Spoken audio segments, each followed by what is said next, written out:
বাশার আল আসাদ পতনের পর যেন বেরিয়ে আসছে তার অন্ধকার জগতের একের পর এক ভয়াবহ চিত্র।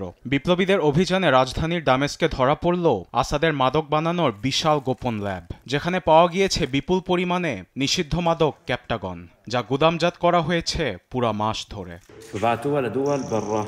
এই মাদক তারা সৌদি আরব সহ গোটা আরব উপসাগরে পাঠাচ্ছে। এভাবেই তারা ট্রাকে এটি লোড করে।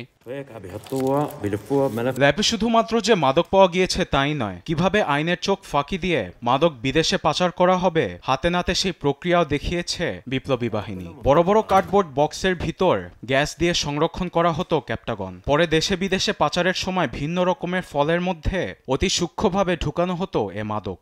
আর এসবের পেছনে মাস্টারমাইন্ড ছিলেন বাশারের ভাই মাহের আল আসাদ, এমনটি দাবি করেছেন বিপ্লবীরা।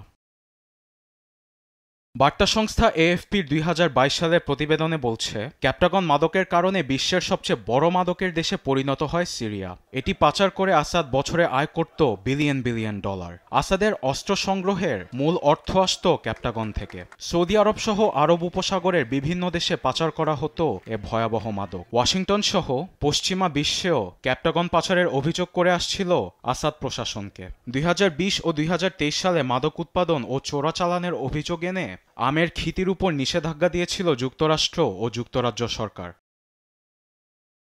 বিশেষজ্ঞরা বলছেন, বৈশ্বিক বাজারে ক্যাপটাগন মাদকের বাজার $10 বিলিয়ন বেশি। জার্মানিতে 1960 সালে চিকিৎসার জন্য প্রথম উৎপাদন করা হলেও পরে পার্শ্ব প্রতিক্রিয়া থাকায় তা বন্ধ করে দেওয়া হয়। 2011 সালে সরকার বিরোধী বিক্ষোভের পর সিরিয়ায় এর উৎপাদন বাড়তে থাকে, যা যুক্তরাষ্ট্র সহ অনেক দেশে নিষিদ্ধ। আরবিদ আফসার, নিউজ ডেস্ক, দেশ টিভি।